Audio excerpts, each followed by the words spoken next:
for me.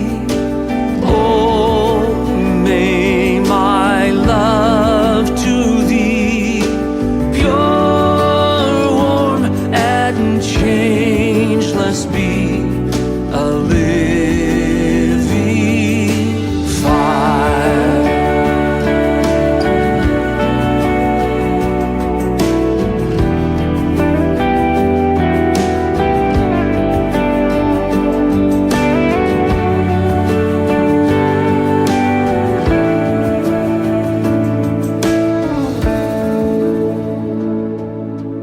While life's dark maze I tread, and griefs around me spread, be thou my guide. Bid darkness turn to day, wipe sorrow's tears away, nor let me ever stray from thee aside.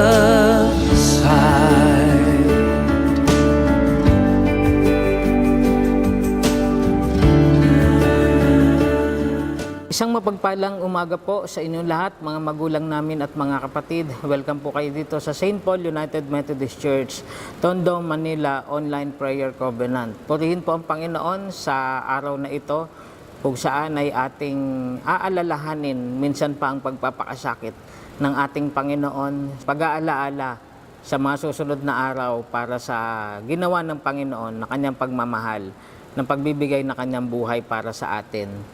Tayo po muna ay manalangin.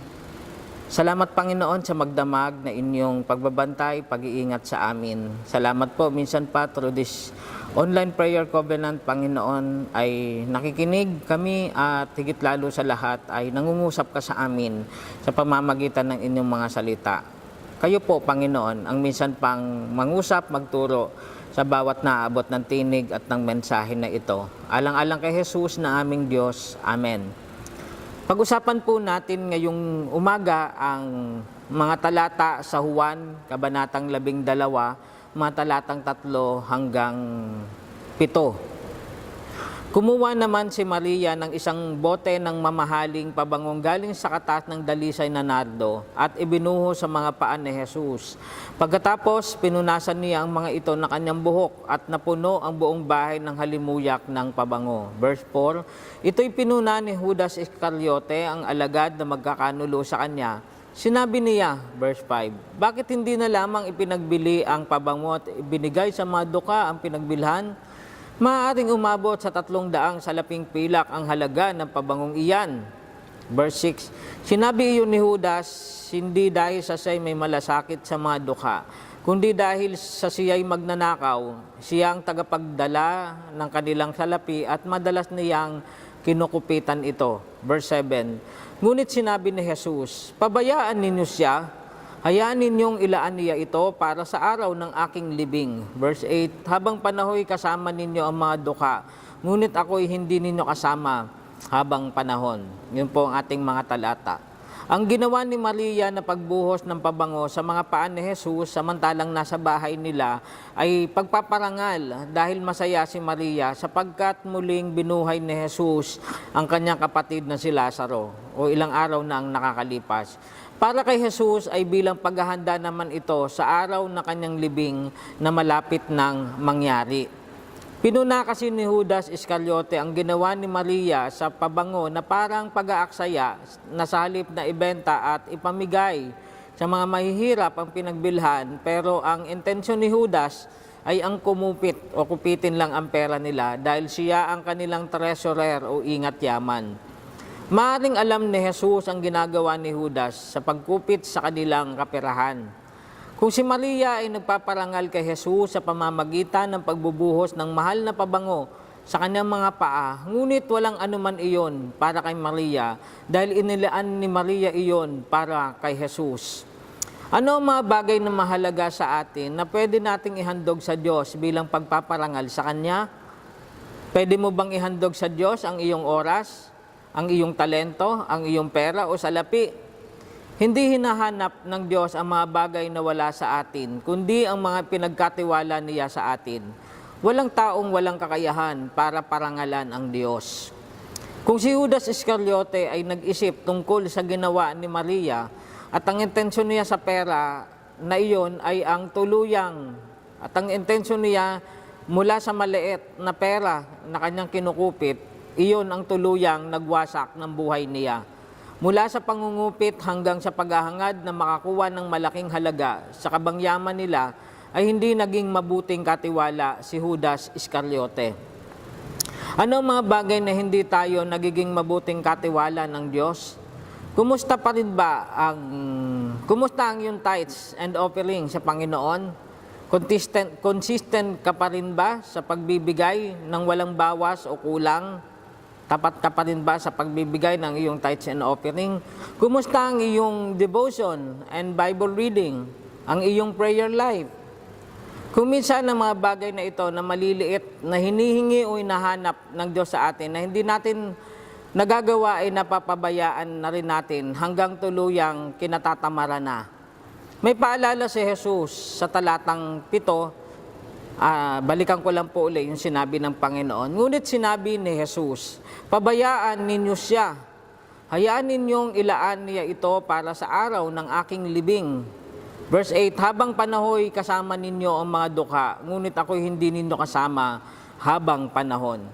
Alam ng Diyos ang tunay na laman ng puso ng tao sa paglilingkod sa Kanya. May tamang panahon ang Diyos na ibinibigay sa atin para gampanan natin ang ating tungkulin bilang mga anak ng Diyos sa maliit man o malaking gagampanan o gampanin. Gampanan natin ng buong puso ang paglilingkod para sa Diyos at sa ating kapwa ng walang anumang pag-iimbot dahil ang Diyos ang nakakakita at nakakaalam ng laman ng ating puso. Ang Diyos na nakakakita ng laman ng ating puso ang patuloy na magpapala sa atin upang magpatuloy tayo sa ating buhay sa paglilingkod at pagpaparangal sa ating Diyos. Sa pangalan ng Ama, ng Anak at ng Banal na Espiritu. Amen. Tayo po ay manalangin. Pinagpapala, sinasamba at dinadakila namin aming Ama at aming Diyos ang inyong banal na pangalan sa umagang ito. Salamat po sa buhay at biyaya ng buhay na minsan mo pang ipinagkakaloob. Kung kami man, Panginoon, ay nakagagawa at nakakaganap ng mga pinagpagawa mo sa amin, sa aming paglilingkod sa inyo, katulad ng aming pagsamba, pananalangin, ng aming pagkakaloob, O Diyos.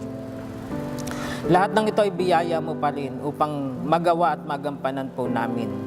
Salamat, Panginoon, sa inyong patuloy, O Diyos, na pagtitiwala at pagkalinga upang magampanan po namin ang mga ito, O Diyos. At ang lahat ng ito, Panginoon, ay kami pa rin, O Diyos, ang higit na magbe-benefit, makikinabang, dahil mas nakikita po namin ang aming relasyon at kaugnayan sa inyo. Salamat, Panginoon, sa pagmamahal mo sa amin at pagkalinga mo sa amin. Hindi kami perpekto, meron po kaming mga kakulangan, kahinaan, O Diyos, at meron po kaming mga pagkakamali pa rin. Subalit ang biyaya mo ay umaabot at nakikita mo ito. Nalalaman mo ito, Panginoon, dahil wala po kaming maitatago at maililihim sa harapan ninyo. Tulungan po ninyo kaming patuloy na maging karapat-dapat sa aming paglilingkod at pagsunod sa inyo, dakilang Diyos. Tinataas at dinadalangin ko po ang bawat sambahayan at tahanan ng mga anak mo ito sa ilang araw na ito, Panginoon, na aming pagbubulay-bulay at pag-aalaala ng inyong pagpapakasakit sa pamamagitan ng pagkakaloob mo ng iyong buhay doon sa krus.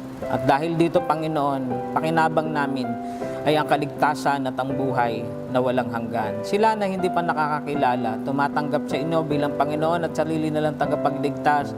Gamitin mo po ang anumang kaparaanan, O Diyos.